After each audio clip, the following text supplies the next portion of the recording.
Bonjour à toutes et à tous. Merci à l'organisation pour la tenue de ce super congrès déjà. Et merci de m'avoir invité à présenter ce sujet qui me tient à cœur. Alors juste, c'est à gauche pour avancer et à droite pour reculer, c'est ça? Non. Peut-être. C'est le contraire, ok. Faut bien viser. Là-bas? Ok, très bien. Donc le sujet des dispositifs cardiaques, c'est un sujet, donc j'ai pas de conflit d'intérêt bien sûr. C'est un sujet qui est indémodable. Mais qui est tout de même pas si simple, quand même un sujet complexe. En témoigne la littérature très riche, la littérature francophone très riche en la matière. Juliette l'a dit, il y a beaucoup d'innovations technologiques en cardiologie et particulièrement sur ces dispositifs. Vous avez également à votre disposition des cours en ligne qui sont très bien faits sous forme de podcasts. L'idée aujourd'hui, ça ne va pas être de refaire un cours sur les dispositifs et les configurations parce qu'on n'en aura pas le temps, mais plutôt de faire un sujet pratique pour cibler les questions pertinentes à se poser, les questions importantes à se poser en pré-op et en per-op. Si on a le temps, on fera une petite aparté sur les nouveaux dispositifs sans sonde. Alors, pour faire pratique, rien de tel qu'un petit cas clinique pour commencer. Ce cas clinique avec les pacemakers biotroniques, avec ce pacemaker biotronique, il nous est arrivé il y a quelque temps. Il est aussi arrivé quasi simultanément à cette équipe américaine qui a publié le cas clinique dans Anesthesia Analgesia et juste avant nous. Euh, Sauf que c'était en ORL et nous, c'était en orthopédie. Donc, comment ça s'est déroulé? C'était un patient qui venait pour une reprise de PTH, donc une chirurgie complexe, une chirurgie qui est sous-ombilicale. Donc, a priori, ça devrait aller pour le PM, quoique. Donc, chirurgie orthopédique des membres inférieurs, dit bistouri monopolaire, on a rarement le choix dans ce cas de figure. Et le patient était donc porteur d'un pacemaker biotronique, c'est important, et était dépendant de son pacemaker. C'est ce qu'on voit sur le scope, on voit les spikes. Donc, le patient était dépendant. Donc, on s'était posé ces 3 questions en préopératoire. En principe, donc la stratégie était codifiée dans la VPA. En principe, tout devait bien se passer. Eh bien non. Donc, vous voyez aussi, c'est important, le patient était porteur de 4 prothèses métalliques au membre inférieur. Donc, la pose de la plaque de l'électrode dispersive du bistouri monopolaire, qu'on appelle communément plaque du BE, le choix avait été fait de la mettre au-dessus de la prothèse contralatérale, mais en dessous de la ligne sous-ombilicale. C'était un choix, c'était pas forcément le meilleur. On en rediscutera. Donc, on démarre la chirurgie, tout va bien, on endort le patient, on met une petite artère puisque chirurgie complexe chez un patient fragile. On incise vers 9h30, vous voyez au milieu, et rapidement l'anesthésiste en charge du dossier remarque qu'il y a quand même de nombreuses interférences qui sont visibles sur la courbe de fréquence cardiaque. Vous l'avez au-dessus sur le CG, mais avec des conséquences cliniques sur la courbe d'onde de pouls, donc là sur la SPO2. Vous voyez que alors qu'il y a des interférences, en dessous, la fréquence cardiaque baisse avec des vraies conséquences hémodynamiques sur la pression artérielle. Donc l'anesthésiste en salle met rapidement les mains en se disant ça va aller. Et puis le problème persiste, il y a de plus en plus d'interférences et il y a toujours des problèmes malgré que l'aimant soit toujours posé sur le malade. On ne comprend pas ce qui se passe, on appelle le rythmologue parce qu'on a la chance à Montsouris d'avoir les rythmologues qui sont au bout du couloir. Le temps qu'ils arrivent, le chirurgien orthopédique, il monte en intensité de son bistouri monopolaire et là, patatras, asystolie, tout s'arrête. On fait un peu d'adré, un peu d'isuprel, c'est la panique, on appelle le médecin de salle de réveil, on comprend rien. On stabilise le malade, on arrête tout, se discute évidemment d'arrêter la chirurgie, de reporter le malade pour comprendre. Mais finalement, les rythmologues arrivent et reprogramment tout simplement le bistouri biotronique, le pacemaker biotronique en mode asynchrone permanent, à une fréquence confortable, ce qui nous permettra de terminer cette chirurgie dans de très bonnes conditions et le patient va très bien. Heu, donc, moralité, qu'est-ce qui s'est passé dans cette histoire? Beh, les rythmologues nous l'ont dit tout de suite, même si tous ne le savaient pas. Il faut le savoir avec les pacemakers biotroniques, puisque c'est quand même 20 du marché des pacemakers si ça veut bien fonctionner. Il faut le savoir, les pacemakers biotroniques, lorsque l'on met l'aimant sur le boîtier, il se met en asynchrone que pour 10 cycles, suite à quoi il revient en mode dans son réglage initial. Super. il se remet dans son réglage initial et le patient reste vulnérable aux interférences alors même que l'aimant est en place. Donc c'est très, très vicieux. Voilà, c'est ce que j'ai schématisé ici. Vous le voyez, il s'accélère en asynchrone pour 10 cycles et ensuite on pense qu'on est tranquille, on laisse l'aimant et derrière, en fait, le patient est de nouveau vulnérable au bistouri électrique. Donc c'est ce qui s'est passé ici. Je ne sais pas pourquoi l'industriel Biotronic a souhaité faire ce mode comme ça, c'est les seuls à avoir fait ça. Mais toujours est-il qu'il faut le savoir, ça peut vous arriver, même si c'est assez rare comme circonstance. Si on avait mis la plaque du bistouri électrique plus basse, probablement qu'il ne se serait rien passé. Mais c'est un cas qu'on voulait vous partager puisque c'est un sujet important. En paire opératoire, il y a d'autres règles que vous connaissez à côté de ça, que je vais vous rappeler, qui sont importantes. Donc, on l'a dit, la position de la plaque du bistouri électrique est particulièrement importante. Même si le patient, c'est contraire à ce qu'on raconte aux penseuses à l'école d'IBOD, même si le patient a des prothèses électriques, si le patient a également un pacemaker, il vaut mieux choisir que l'arc électrique passe vers le bas plutôt que vers le PM. Vous l'avez bien compris. Donc là, j'ai cherché dans la littérature s'il y avait des cas de dysfonction majeure ou de brûlure avec des prothèses mécaniques aux membres inférieurs. Je n'ai pas trouvé. Tout ce que j'ai trouvé, c'est des études chez l'animal, où ils se sont amusés à mettre des prothèses chez des cochons et à mettre du bistouri à 200 ou 300, ce qui n'existe pas en pratique clinique. Et là, on pouvait avoir des brûlures, mais en pratique, cette étude concluait que, globalement, les plaques vers les prothèses, c'est assez safe. Voilà, je ne dis pas qu'il faut le faire, mais quand on n'a pas le choix chez un patient qui a un PM, il faut plutôt choisir de mettre la plaque vers le bas. 2e point important en paire opératoire, je vous l'ai un petit peu expliqué, il est particulièrement important dans ce cas de figure, quand on a un patient qui a un PM et qui est dépendant, de monitorer la fréquence sur l'onde de pouls et pas sur l'ECG. Donc vous choisissez, si vous avez une artère, c'est bien. On peut le faire tout à fait sur la SPO2, ça marche très bien. Ici, ça nous a permis de faire le diagnostic rapidement que quelque chose n'allait pas. On peut aussi mettre une petite alarme spécifiquement sur la fréquence cardiaque, ça vous le savez tous le faire. Quelque chose qui nous paraît très important depuis cette ERMM, c'est de faire un test à l'aimant systématiquement pour tout patient qui a un dispositif quel qu'il soit. On fait un test à l'aimant dès que le patient rentre en salle. Moi, je l'intègre à la checklist. Au moment où on nous demande sur le plan anesthésique, on dit bah, j'ai fait le test à l'aimant, le boîtier est là, le mode asynchrone fonctionne, on est tranquille, tout va bien. Ça peut aussi nous indiquer, si on connaît bien le truc, ça peut aussi nous indiquer, en fonction de la réponse de l'aimant, ça peut nous indiquer la marque, puisque évidemment, ils ont été très sympas avec nous. Ils ont décidé, les industriels, de ne rien faire pareil.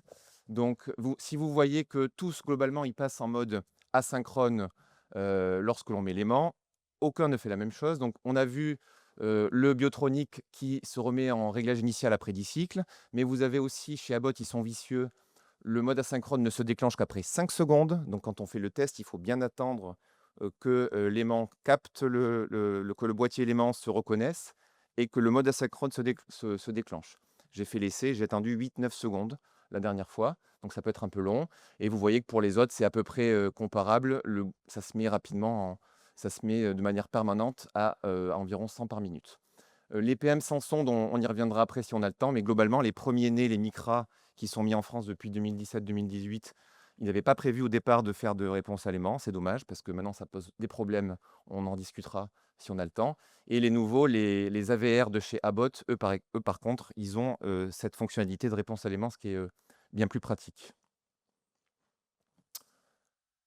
Donc, maintenant, les 3 questions à se poser en préopératoire pour se mettre dans de bonnes conditions de sécurité, quelles sont-elles? Tout d'abord, c'est souvent la plus simple, hein, quoique, le site chirurgical. Si c'est au-dessus de la ligne supra-ombilicale, si c'est au-dessus de la ligne de l'ombilic, alerte. Et si en plus, c'est une chirurgie où le dispositif sera difficile d'accès, là, il faut que ça nous alerte. Donc, les chirurgies en DV, la chirurgie mammaire, les chirurgies cervicales ou en DL, si on ne pourra pas bien fixer l'aimant, là, il faut que ça nous mette la puce à l'oreille en consultation. La deuxième question à se poser chez ces patients-là, c'est si on va utiliser le bistouri monopolaire. Alors là, on a rarement le choix sur cette question, puisque même si de temps en temps, on demande au chirurgien timidement s'il peut éventuellement utiliser le bipolaire, ils sont malheureusement rarement interchangeables. Dans notre cas de chirurgie orthopédique complexe, il n'en était pas question pour le chirurgien, et on le comprend, puisque faire du bipolaire sur de la chirurgie de membre inférieur, ça peut durer la journée avec 12 culots transfusés. Il y a des chirurgies, où le bistouri bipolaire, est préférentiellement utilisé, la neurochir, l'ORL, la chirurgie fine, mais c'est rarement interchangeable. De temps en temps, on peut leur proposer, mais on a, rarement la main dessus. Alors que le bistouri, monopolaire, c'est la source principale de nos interférences au bloc opératoire. Vous en avez ici une nouvelle illustration, hein. On a, des interférences avec le monopolaire et tout de suite, le patient se met en bas débit. Donc c'est exactement pareil que ce qui nous est arrivé. Pour les défibrillateurs, la problématique est un petit peu la même, même si les conséquences sont différentes. Il y aura des interférences si on a, les 3 problématiques qui sont alignées et sauf que là, le défibrillateur finira au bout de quelques secondes, une fois qu'il l'aura analysé, puisque maintenant les defs sont armés pour faire face aux interférences du bloc. Au bout de plusieurs secondes, il va finir dans tous les cas par choquer le patient et le chirurgien.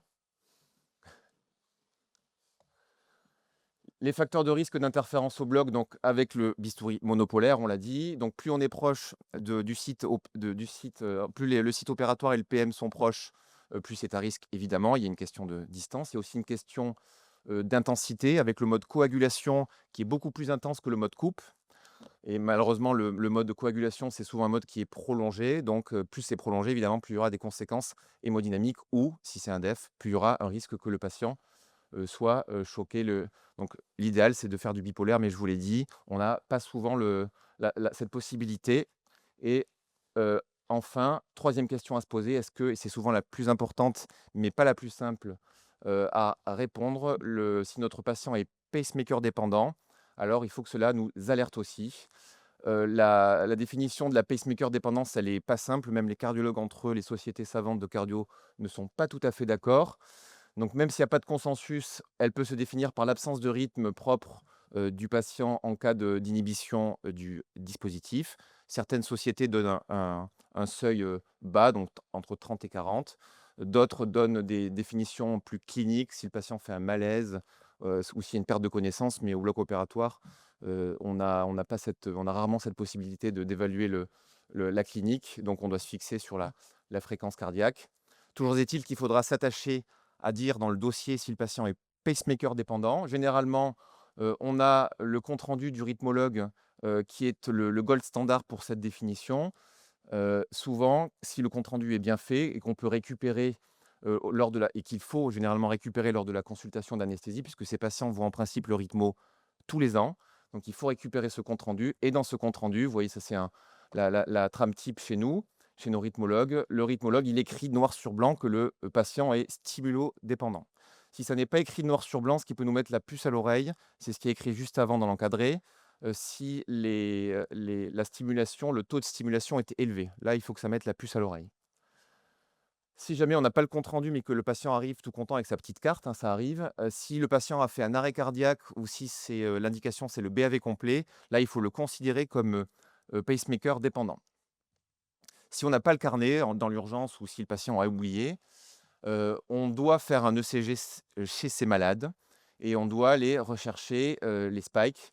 Là, c'est évident, vous voyez qu'à chaque cycle, il y a, les QRS qui sont entraînés et il n'y a aucun, rythme, aucun QRS qui est, spontané. Il faut se méfier maintenant parce que les spikes sont de plus en plus petits, mais si vous avez des QRS larges, il faut aller regarder si juste avant il y a un petit spike. Donc si on a cet ECG, il faut considérer ce malade comme dépendant. Donc si on a les 3 planètes qui sont alignées, alors là, il y a gros danger et il faudra, probablement alerter le rythmologue.